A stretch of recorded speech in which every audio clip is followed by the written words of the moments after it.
obviously by its very name, mastering the human domain, we're seeing, and it leads into the next subject, but we're seeing that they want to know everything about who we are, names, addresses, biometrics, social media accounts, what we do, our travel history, our communications, financial transaction movement of our physical assets, who you know, and the context, the contextual data of our demographics, our politics, cultural norms, and religion. So what we're doing, I'm afraid, with Jade Helm is so multifaceted. One thing is, and they're very, the sword in the middle and the arrows pointing both ways.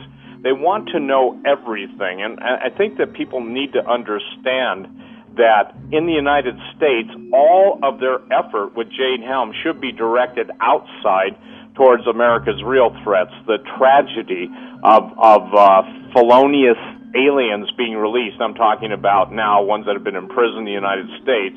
The murders we've watched take the country by storm. The seemingly silence from the administration, the Justice Department, and others.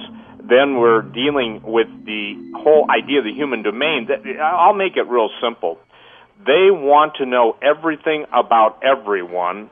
I challenge all the cyber attacks. I don't believe it's some ominous group of Russian hackers. The Russian hackers are too smart, and all hackers, they want money. They don't want this data information out. Information could be sold on the black market, credit cards, etc. But what's troubling to me about Jade Helm, and as you know, I'm a pretty outspoken opponent of it, never in the history of the United States have special operations under basically every different branch of the service been brought together for nighttime exercises. And do you remember, George, when they basically were saying, even to the police departments and 9/11 and sheriff's departments, if you hear any gunfire, don't respond. Mm-hmm. Well, people are terrified around the country, and rightly so, and God bless Texas. In my opinion, they have one of the most astute governors who basically says, yeah, I hear what you're saying, but I'll verify it. Remember when Ronald Reagan said, trust but verify? And it's troubling to me that, let me give you a quote from someone, and then we'll obviously know who it is. He said, how fortunate for governments that the people they administer don't think. Well, that's Adolf Hitler. So one of the things with Jade Helm is the multitudinous, different ways they're coming at us with so much data. And so I believe that it's designed to also be a cover for the positioning of troops throughout the country. It's not just the original 7 states and it's expanded into 15 states, but there's something else going on. And everybody's been postulating from earthquakes, obviously the Russian intrusions into our airspace. Russia all of a sudden went from being a partner to now being the number one defined enemy, which I categorically reject. The number one enemy of the American people seems to be those who are making war on it. And my question is, since when did 238,000 dead veterans become the enemy? Since when did the middle class, who's pretty much wiped out, become the enemy?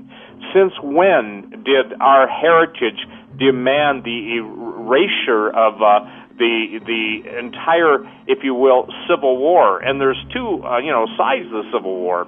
Now, also, I maintain that it's borders, language, culture. That's Michael Savage's quote. I believe our borders are destroyed. I believe our language is definitely languishing. And also, our culture is being taken apart piece by piece.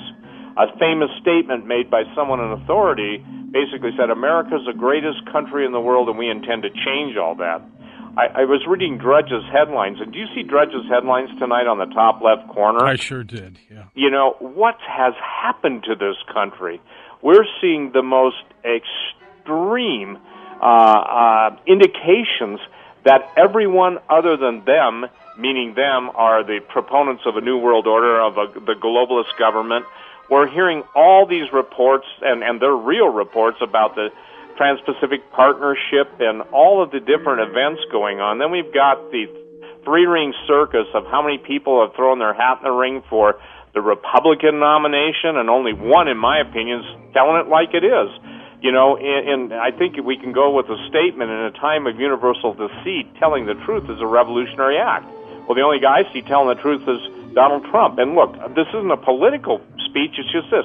Look at how all of the rats want to get on his case for saying what, and I'm not just talking about John McCain, I'm talking about the immigrant issue, and something's got to be done. Now, the intentional positioning, and I think you're reading the same stories I am, that the integration of everyone from Africans to Muslims from all over the country being selectively introduced to over 24, 25 key cities. Well, that's a direct, I believe, assault upon the middle class and upon the American citizens. So Jade Helm is a multifaceted exercise in which they're checking everyone's response. Obviously, my words will be scrutinized. Your words will be scrutinized. They're trying to get the general psychological response of the people that are defining their concerns. Now, I think it's tragic that we're seeing United Nations vehicles. The sovereignty of the United Nations is going to disappear. Some people don't like that statement. I hate it. I love this country. I love what it stood for. I love what it was. But just as the Confederate flag has been made now an object of ridicule, divorced from history. Look, I'm not saying what it stood for is all that good, but what I'm saying is, again, our national identity, our national landmarks, everything is being changed, turned into a World Heritage Site, or whatever they want to call it under Agenda 21. So Jade Helm, to me, is the military arm of the complete takeover through the identification and eradication of the American citizens.